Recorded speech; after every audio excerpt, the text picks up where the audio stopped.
चलो ठीक है। पाचन तंत्र में हम लोग पढ़ेंगे कि पहले पाचन है क्या, और उसके बाद पाचन अंग, अंग मतलब तंत्र, और उसके बाद क्रियाएं।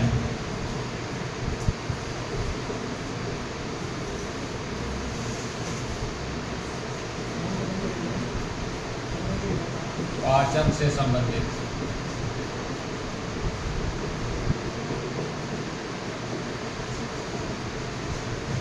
ठीक है। बहुत लोगों का कंसेप्शन है कि पाचन, और वो जानते भी नहीं कि पाचन किसे कहते हैं। कहते हैं कि भोजन को पचना पाचन कहलाता है। पचना तो मतलब वही का चीज़ बता रहे हैं आप। अगर पाचन पूछा जाए तो पाचन किसे कहते हैं, पाचन की परिभाषा क्या है? भोजन के बड़े भाग को छोटे अणुओं में, ठीक है, भोजन के भाग है ना, आप पढ़े ही हैं कि भोजन किन किन छोटे छोटे अणुओं से मिलकर बना हुआ है। तो भोजन का बड़े अणुओं से छोटे अणुओं में टूटना क्या कहलाता है? पाचन। बड़े भाग को छोटे भाग में टूटना। भोजन स्पेशली ये भोजन के लिए शामिल है। जैसे आप समझ लीजिए कि भोजन के भाग कौन कौन से हैं।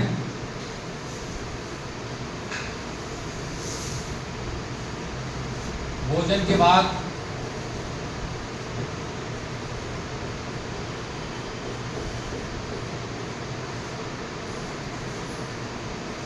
तो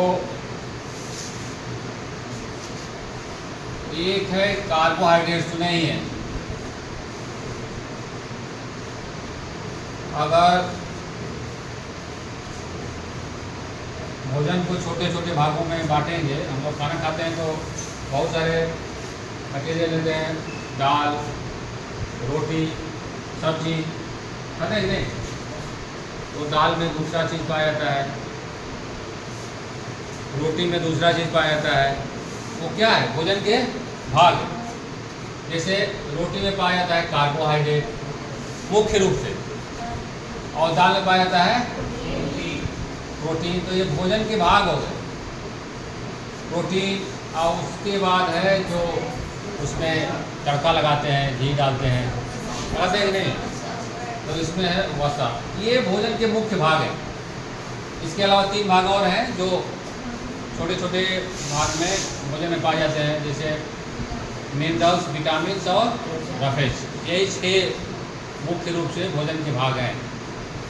अब पाचन में क्या होता है कि ये जो भोजन के भाग हैं, ये बड़े बड़े अणुओं से टूट के छोटे अणुओं में परिवर्तित होते हैं।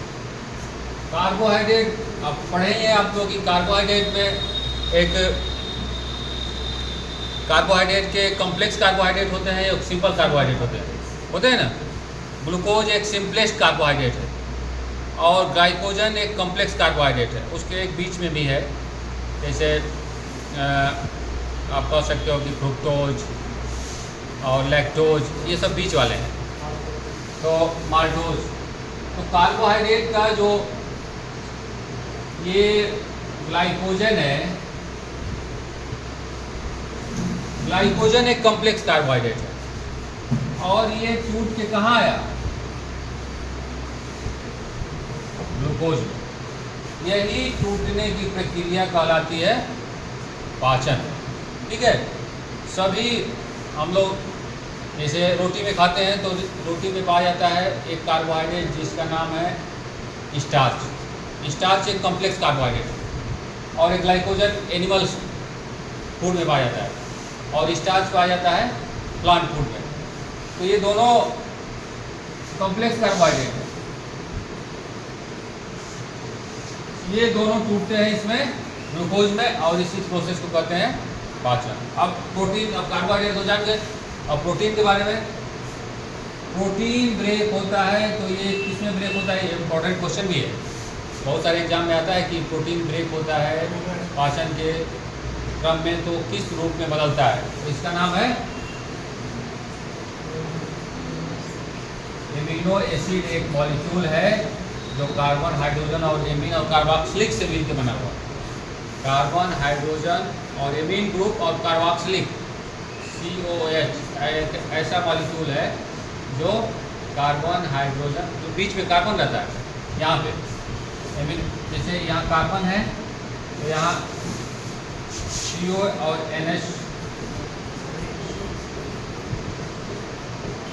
एक ये मतलब टिपिकल ऐसे एग्जाम्पल के लिए एक एमिनो एसिड का फार्मूला है। जैसे कार्बोहाइड्रेट का फार्मूला आप जानते नहीं, ग्लूकोज का C6H12। और प्रोटीन और कार्बोहाइड्रेट में एक ही अंतर है कि कार्बोहाइड्रेट में ये नाइट्रोजन नहीं पाया जाता है, सारे प्रोटीन में नाइट्रोजन पाया जाता है। नाइट्रोजन की वजह से ही प्रोटीन विशेषकृत है, अदरवाइज इसमें विशेष होने का कोई दूसरा कारण नहीं है। ये नाइट्रोजन जो पाया जाता है यही इसको विशेष क्वालिटी वाला, गुण वाला बनाता है। तो एमिनो एसिड अब इसी तरह करीब 20 एमिनो एसिड है, तो अलग अलग तरीके से ज्वाइन होकर डिफरेंट टाइप के प्रोटीन बनाते हैं। उसमें से एक एमिनो एसिड, अब ये प्रोटीन जब एमिनो एसिड्स कई जुड़ जाते हैं तो प्रोटीन बन जाते हैं। बहुत ज़्यादा एमिनो एसिड इसमें जुड़ जाएंगे तो प्रोटीन बन जाएंगे। उसी प्रोटीन को तोड़ने के प्रक्रिया को क्या कहते हैं? अगर ये प्रोटीन इधर से इधर टूट गया तो उसे कहेंगे, क्या कहेंगे? पाचन। पाचन कहेंगे, क्योंकि हम लोग खाते हैं तो ऐसा थोड़े है कि हमारे पास जो पाचन तंत्र है केवल कार्बोहाइड्रेट को तोड़ रहा है, तो प्रोटीन को भी ब्रेक कर रहा है, ठीक है। तो उस ब्रेक करने के क्रम में ये चीज़ें प्राप्त होती हैं। और वसा जब टूटता है तो फैटी एसिड्स, वसी अम्ल और ग्लिसरॉल, ये दोनों मॉलिक्यूल्स में वसा टूट जाता है। मतलब वसा एक बड़े मॉलिक्यूल से छोटे मॉलिक्यूल्स में चेंज हो जाता है। उस छोटे मॉलिक्यूल्स को बोलते हैं फैटी एसिड और ग्लिसरॉल। यही तीन जो मुख्य भोजन के भाग हैं उसको छोटे अणुओं में टूटने की प्रक्रिया को पाचन कहते हैं। अब ये बड़े अणु ये है कार्बोहाइड्रेट, जो बहुत तरह के कार्बोहाइड्रेट हैं, और छोटे अणु ये है ग्लूकोज, एमिनो एसिड और फैटी एसिड और सारे छोटे अणु। तो इसको यहाँ से बनने की प्रक्रिया को कहते हैं पाचन, ठीक है। अब ये पाचन में कौन कौन तंत्र हैं जो हमको सहायता करते हैं, आइए देखते हैं। पाचन तंत्र में क्या क्या है? पाचन तो हम लोग जान गए। पाचन तंत्र में क्या है? दो चीज़ें मुख्य रूप से पाचन तंत्र में है। एक तो हमारे पास है जो बहुत लंबी नली है जिसका नाम है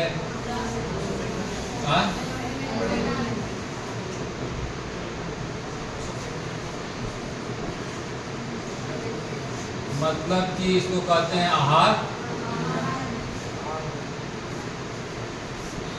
नाल, जिसमें से आहार पास करता है, ठीक है। एक तो ये हो गया पाचन तंत्र में।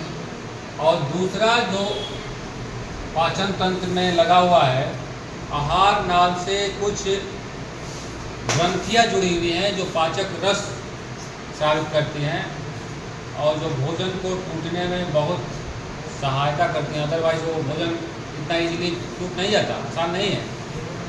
तो ये सहायक ग्रंथियाँ इसे कहते हैं।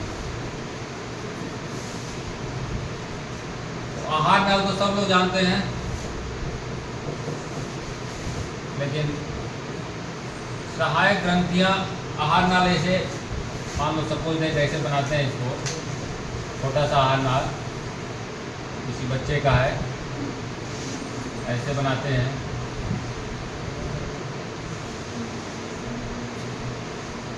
ये आहार नाल है, ठीक है। और इसमें ये जो स्मॉल इंटेस्टाइन है, इसमें आगे कॉइल है, ऐसे मुड़ी हुई है बहुत, और फिर ये लार्ज इंटेस्टाइन में चेंज होती है अप्रॉक्स 9 मीटर जो माउथ से लेके एनस तक जाती है, 9 मीटर, आप समझिए 9 मीटर यहाँ से लेकर वहाँ तक। अब ये हारनाल का जो साइज और शेप है 9 मीटर में अलग अलग जगह पे अलग अलग है। यहाँ गले से स्टार्ट होता है, माउथ से स्टार्ट होता है, माउथ से लेके तो इस माउथ को कहते हैं बकल कैविटी। यहाँ पे जगह है ना, उसमें टंग भी है और टीथ भी है, बहुत सारे लोग उसमें हैं। इसके अलावा उसमें ग्लैंड भी है, टंग टीथ सारे अरेंजमेंट उसमें किया हुआ है। ये भोजन को कैसे उसको क्रश करना है और उसको तोड़ना है, फिर उसमें सलाइवा मिक्स करना है, फिर उसको अंदर लेना। तो ये यहाँ से स्टार्ट होती है माउथ से, और ये पूरा जो शेप है उसका अलग अलग जगहों पे बदलता रहता है, और उस बदलने के क्रम में ही उसका नाम भी बदल जाता है। अगर उसका शेप बदल गया तो नाम बदल गया।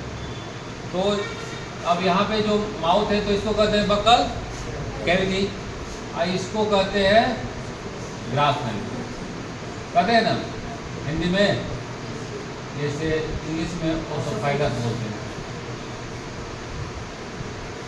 जो माउथ को यहाँ स्टमक से अब यहाँ फिर नीचे थोड़ा सा आके अब इसका पूरा चेंज हो जाता है, बैग जैसा। बैग में खाना भरते हैं ना, जैसे पार्टी में चले गए, खाना भर लिए, आज दोपहर में भर लिए, तो इस बैग में भर जाता है। इसीलिए इसका शेप थोड़ा सा बैग जैसा हो गया कि इसमें खाना भरो, क्या करो, खाना भरो।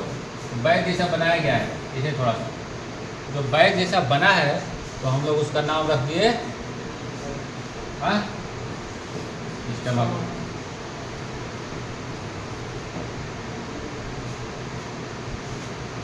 स्टमक और उसे हिंदी में क्या कहते हैं?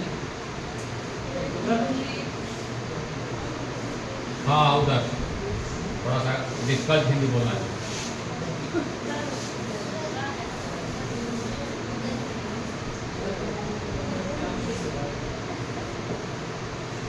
तो ये अब इसके बाद फिर ये पेट जो है पतला हो जाता है, एक पतली नली में बदल जाता है, और उस पतली नली को कहते हैं स्मॉल इंटेस्टाइन।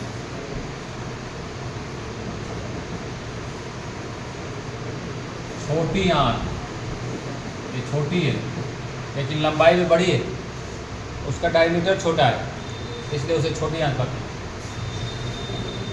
लंबाई इसका 7 मीटर है, करीब 7.1 या 2, बहुत लंबी है। यहाँ पे कॉइल देख रहे हो, वो उसमें कॉइल है ऐसे।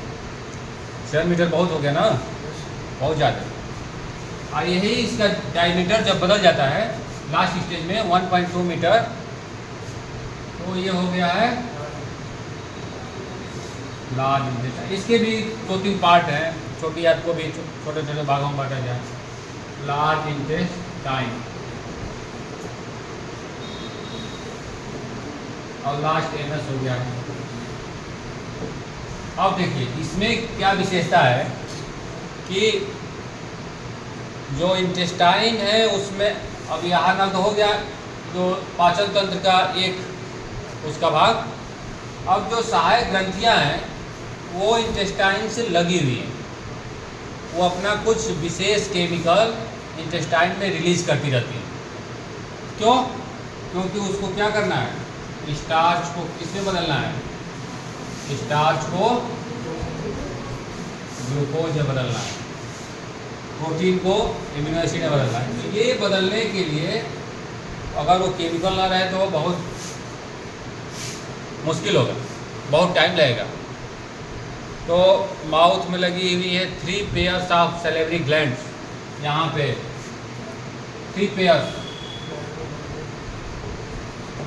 2 नीचे, आप कभी महसूस किए होंगे यहाँ पे, तो यहाँ पे 2 ऐसे लगी हुई, 2 नीचे, 1 पेयर और 2 पेयर ऊपर, ठीक है, एक पैरोटिड और मैक्सिलरी यहाँ पे ऐसे, और दोनों अपना जो केमिकल बनाती हैं वो डायरेक्ट माउथ में रिलीज करती हैं थ्रू वाटर के थ्रू। अब वो केमिकल कौन सा है? इसका नाम है सेलेवरी माइलेज, जिसे कहते हैं टाइलिन। एक टाइलिन केमिकल है जो स्टार्च को ग्लूकोज में बदलने की प्रोसेस को तेज कर देता है। अगर वो टाइलिन न रहे तो बदल तो जाएगा, लेकिन वो लगना है 0.6 सेकेंड तो लगेगा 6 घंटा। ये टाइलिन की वजह से, इस केमिकल की विशेषता है, ये बदलने का स्पीड बढ़ा दिया। अब हम लोग खाते हैं, आप खुद महसूस किए होंगे, खाते होंगे तो मुंह में कितना समय खाना रहता है। बहुत लोग खा रहे हैं अपना जल्दी खा लें, दूसरे भंडारे में जाना है तो बहुत कम टाइम रहता है ना मुंह में, और उतने टाइम में इस स्टार्च को अप्रॉक्स 60% स्टार्च को इसमें ग्लूकोज में बदल देना है। कितना तेज़ी रहता है, तो बहुत तेज़ी से ये स्टार्च ग्लूकोज में बदल जाता है माउथ में, और वो तेज़ी होता है केवल टाइलिन के कारण। अगर टाइलिन न रहे तो वो तेज नहीं बदल पाएगा। तो भोजन का डाइजेशन कहाँ से स्टार्ट हो गया? माउथ से ही, मुंह से ही भोजन का डाइजेशन स्टार्ट। लोग समझते हैं कि मुंह में क्या है, जल्दी निकाल लो, लेकिन जो जैविक प्रक्रियाएं हैं पाचन, वो जहाँ से स्टार्ट हुआ वहीं से उसका प्रोसेस स्टार्ट होता। तो अब भोजन में तो हम लोग सब कुछ खाते हैं, प्रोटीन भी ले रहे हैं, फैट्स भी, लेकिन स्टार्च, केवल स्टार्च यहाँ से स्टार्ट हो रहा है। आप इसको देखिए माउथ में, और भी हम लोग इतना जल्दी में रहते हैं कि पूरा नहीं डाइजेस्ट हो पाता है, तो स्टार्च का कुछ भाग ही 50 to 70% ग्लूकोज बनता है। अब ग्लूकोज बन गया तभी वो ब्लड में सर्कुलेट करेगा, अदरवाइज जब स्टार्च रहेगा ना तो ब्लड में सर्कुलेट नहीं, क्योंकि लार्ज मॉलिक्यूल है तो ब्लड में मिक्स नहीं हो पाएगा, वो ट्रांसफ़र नहीं हो पाएगा कि स्मॉल इंटेस्टाइन से ब्लड में चला जाए। जाने के लिए बाउंड्री है बीच में, डायरेक्ट ब्लड कभी स्मॉल इंटेस्टाइन में नहीं आता, वो डिफ्यूजन के थ्रू जाता रहता है। तो बड़ा मॉलिक्यूल रहेगा तो जाएगा ही नहीं। तो स्टार्च एक बड़ा मॉलिक्यूल है और ग्लूकोज छोटा, तो छोटा ब्लड में जाने में आसानी रहेगी, इसीलिए डाइजेशन होता है। तो माउथ में क्या हो गया? स्टार्च ग्लूकोज में बदलना स्टार्ट हो गया। उसके बाद क्या होता है? आइए, खाना इधर जाता है ग्रास नली में, और ग्रास नली का जो संरचना है, ग्रास नली ऐसे मस्कुलर है इस तरह, इसमें मसल्स पाई जाती है अनस्टेटेड, जो अरेखित है, जिस पे कंट्रोल नहीं है, और वो इस पूरे फूड को प्रेस करती रहती है, और इसमें मूवमेंट होता है, जिससे वो मूवमेंट के क्रम में वो नीचे स्टमक में, छोटा पेट स्टमक में चला जाए, उसको प्रेस करती रहती है, और ऐसे धीरे धीरे। अब इसमें एक मूवमेंट भी है जिसे कहते हैं पेरिस्टाल्सिस मूवमेंट। क्या कहते हैं? पेरिस्टाल्सिस।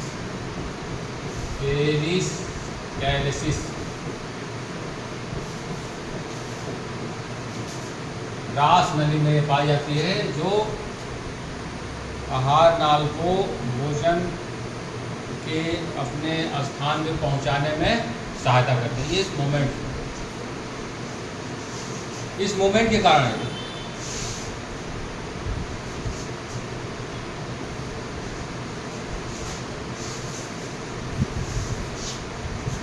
तो वो नीचे चला गया, कहाँ?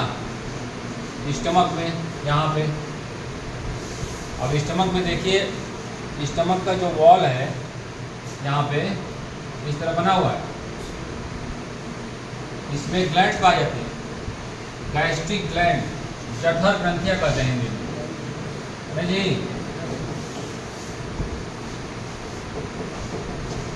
जठर ग्रंथियाँ जो 3 टाइप्स के केमिकल रिलीज करती हैं, निकालती हैं। एक तो सबसे महत्वपूर्ण है जो स्टमक की विशेषता और के कारण जाना जाता है, इसका नाम है जो एसिड है, कौन सा एसिड? हाइड्रोक्लोरिक एसिड, जो महत्वपूर्ण है, जानते रहिए। हाइड्रोक्लोरिक एसिड स्टमक में निकलता है और इतना कॉन्सेंट्रेटेड होता है कि अगर स्किन पे ऐसे उस कंसंट्रेशन लेवल, प्राइमरी लेवल पे निकाल के वहाँ स्किन पे डाल, स्किन जल जाए। 1.7 उसका pH है, तो कंसंट्रेटेड, लेकिन वो जब निकलता है तो तुरंत फूड से मिलना शुरू हो जाता है, बस उसका जो pH है वो कम हो जाता है।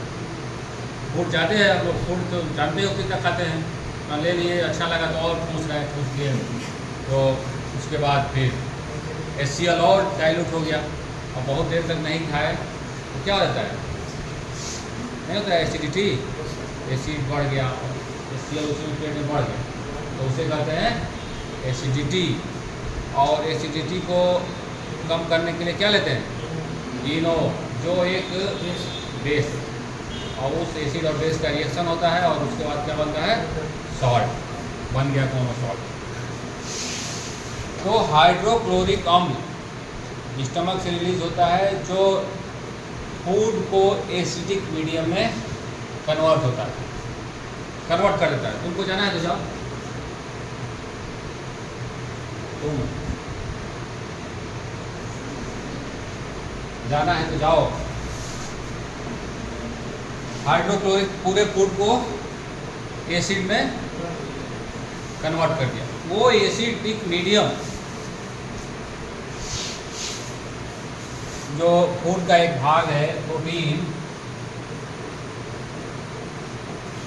इसको डाइजेस्ट करने में सहायता करता है। एसिडिक मीडियम, अगर एसिडिक मीडियम ना रहे तो प्रोटीन डाइजेस्ट होने में थोड़ा सा दिक्कत हो सकती है, लेकिन वो एसिडिक मीडियम इस प्रोटीन को डाइजेस्ट करने में सहायता करता है। ईजिली वो प्रोटीन इसमें बदल जाता है, एमिनो एसिड, जानते हैं। और उस काम के लिए जो एसिड को प्रोटीन को एमिनो एसिड में बदल सके, यहाँ पे एक एंजाइम पाया जाता है जिसका नाम है पेप्सिन, प्रोटीन डाइजेस्टिव एंजाइम, जो प्रोटीन को एमिनो एसिड में बदलने में सहायता करता है। और एक और है जो रिलीज होता है स्टमक से, जिसका नाम है म्यूकस। ये 3 केमिकल, और म्यूकस का काम है कि जो एसिड का एक्शन है इस दीवारों पे, वो एक्शन हो नहीं पाए, नहीं तो स्टमक क्या हो गया? गायब हो गया, खाना खाए जा रहे हैं, स्टमक पता ही नहीं, गायब हो गया। तो वो उसको प्रोटेक्ट करता है, ठीक है। ये तीनों मिलके पूरा स्टमक के माहौल को अच्छा बनाए रहते हैं, फूड डाइजेशन के लिए एक अच्छा माहौल बनाते हैं। तो एक स्टमक की कहानी हो गई। अब इसमें फूड करीब 1-2 घंटा रहता है और उसमें पूरा एसिडिक बन जाता है। उसके बाद तब ये फिर पास करता है किस में? Small intestine. अब इसमें थोड़ा सा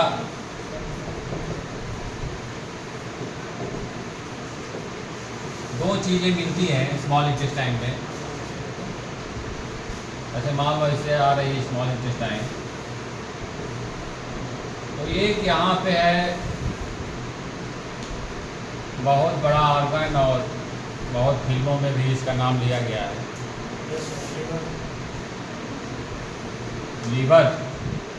लीवर है।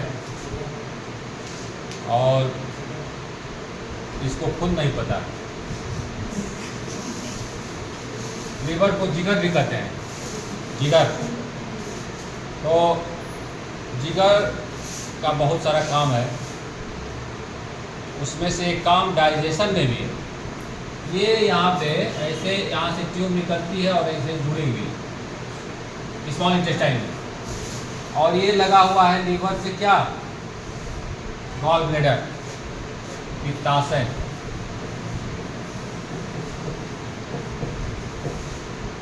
पित्ताशय है। और लीवर क्या बनाता है? बाइल, पित्त बनाता है। पित्त क्या होता है? लीवर में ऐसे इस तरह, और यहाँ पे स्टोर होता है पित्त। और वहाँ पे स्टमक में भोजन किस फॉर्म में था? एसिडिक की बेसिक? एसिडिक था ना। और पित्त जो है बेसिक फॉर्म में, ये बेस है। तो इससे भोजन मिलके पूरा भोजन का जो नेचर है, एसिडिक था, वो किस में आ गया? बेसिक में। अब बेसिक मीडियम हेल्प करता है किसके डाइजेशन में? फैट की। फैट को छोटे छोटे भाग में टूटने में सहायता करता है ये बेसिक मीडियम। अब जब वो बेसिक मीडियम में हो गया तो यहाँ पे एक ड्यूडेनम के नीचे एक ग्लैंड लगी हुई है, बहुत पॉपुलर ग्लैंड है और बहुत लोगों को डिस्टर्ब कर देती है अगर ये सही से काम ना करे तब। और उसके बाद आदमी हो जाता है उसको शुगर, सही से ना काम करे तो हो जाएगा शुगर।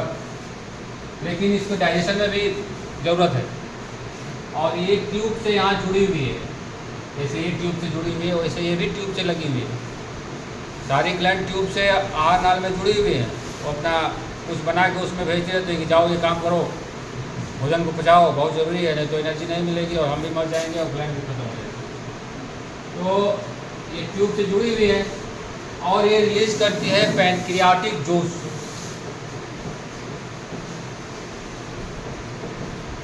अब इस जूस में रहता है एक फैट जैसे प्रोटीन डाइजेशन स्मॉल इंटेस्टाइन में भी होता है, लेकिन फैट डाइजेशन के लिए एक ही एंजाइम रिस्पॉन्सिबल है। अपना पैनक्रियाटिक जूस में क्या कराता है पहले देखते हैं। एक तो है कि फैट को तोड़ने में रिस्पॉन्सिबल है जिसको कहते हैं लाइपेज। फैट डाइजेशन के लिए ये फेमस है। पूरे पाचन तंत्र में एक यही केमिकल है जो फैट स्पेशली डाइजेस्ट करने के लिए पाया जाता है। प्रोटीन डाइजेशन के लिए स्मॉल इंटेस्टाइन की वॉल से भी कुछ केमिकल रिलीज होते हैं, लेकिन फैट डाइजेशन के लिए केवल यही लाइपेज निकलता है। बेसिक मीडियम केवल हेल्प करता है, वो उसको ब्रेक नहीं करेगा, सहायता करेगा। ब्रेक करना और सहायता करना दो अलग अलग चीज़ें हो गई। तो लाइपेज जो है ये फैट को ब्रेक करने में सहायता करता है। इसके अलावा एक पैनक्रियाटिक एमाइलेज निकलता है जो कार्बोहाइड्रेट को डाइजेस्ट करता है, इसीलिए सेलेवरी एमाइलेज वहाँ कहते हैं टाइलिन को, और यहाँ पे पैनक्रियाटिक एमाइलेज इसे कहते हैं, जो कार्बोहाइड्रेट को डाइजेस्ट करने में सहायता करता है। और एक और एंजाइम है जो प्रोटीन को डाइजेस्ट करता है जिसका नाम है ट्रिप्सिन। ये तीनों मिलके पूरे फूड को अच्छी तरह अप्रॉक्स 60%, हम लोग 60% ही किसी भी फूड से एनर्जी ले पाते हैं, और जो बच गया प्रोडक्ट उसको अनडाइजेस्टेड फॉर्म में, अनडाइजेस्टेड वर्ड लिखा हुआ है, अनडाइजेस्टेड फॉर्म में सही से बाहर निकालते हैं। पूरी तरह डाइजेस्ट नहीं कर पाएंगे। आप हरी सब्जियां खाते हैं, उसमें से जो सेलुलोज पाया जाता है, हम लोगों के पास ऐसा तंत्र ही नहीं है कि जो सेलुलोज को डाइजेस्ट कर सके, तो अनडाइजेस्टेड रिलीज होता है। तो ट्रिप्सिन क्या है? प्रोटीन को डाइजेस्ट करने में सहायता करता है। तो पैनक्रियाटिक जूस एक ऐसा केमिकल का समूह है जिसमें सारे फूड के भाग को डाइजेस्ट करने में सहायता करता है। देखो, एक तो लाइपेज जो फैट को डाइजेस्ट कर रहा है, पैनक्रियाटिक एमाइलेज कार्बोहाइड्रेट को, और ट्रिप्सिन प्रोटीन को। पैनक्रियास बहुत एक पॉपुलर ग्लैंड है, जो उसका आउटर पार्ट है वो डाइजेशन में हेल्प करता है, और जो बीच वाला पार्ट है वो हार्मोन बनाते हैं, इंसुलिन। तो इंसुलिन जो शुगर वाला भोजन डाइजेस्ट हो गया, ब्लड में मूव कर रहा है, उसको रखना है, उसका निर्देश कौन देगा? इंसुलिन। तो पैनक्रियाज एक ऐसी, और इसीलिए उसको एकदम इंटेस्टाइन के बीच में रखा भी गया है कि कोई बाहरी वहाँ पहुँच ना पाए, नहीं तो पैनक्रियाज कोई निकाल के भाग गया और दिक्कत, फूड डाइजेस्ट नहीं हो रहा है। ब्लड में बढ़ गया शुगर, तो इसे कहेंगे शुगर, हमारा शुगर बढ़ गया, 300 हो गया, हमारा 400 है, जो जिसका 300 है खुश है, चलो इसका 400। तो पैनक्रियाज इस तरह ग्लैंड है जो सारे फूड को डाइजेस्ट करने वाले केमिकल को रिलीज करती है। अब जब यहाँ से फूड मूव करता है इधर फाइलिंग में, तो स्मॉल इंटेस्टाइन का जो वॉल है इसमें इस तरह से फिंगर लाइक पाए जाते हैं। 1 मिली में 5000, 1 मिली क्यूब में 5000 मिली, इसे विली बोलते हैं, फिंगर लाइक प्रोजेक्शन। वो उसमें ब्लड की सप्लाई बहुत होती है, इसकी वजह से वो जो फूड डाइजेस्ट है उसको उसमें से एब्जॉर्ब करे, ठीक है। तो न्यूट्रिएंट एब्जॉर्ब हो जाते हैं किस में? न्यूट्रिएंट स्मॉल इंटेस्टाइन में एब्जॉर्ब हो जाते हैं। और कौन? और मिनरल और वाटर लार्ज इंटेस्टाइन। तो लार्ज इंटेस्टाइन में जो फूड अनडाइजेस्टेड फूड स्टोर भी रहता है और वहाँ से एब्जॉर्ब भी होता है वाटर मिनरल। तो ये दोनों मोस्ट थोड़ा सा इम्पोर्टेंट है कि कौन कहाँ एब्जॉर्ब होता है। और उसके बाद फूड मिल गया ब्लड में, और उसके बाद क्या हो गया? Digestion complete. इस तरह से डाइजेशन हमारे शरीर में हमेशा चलता रहता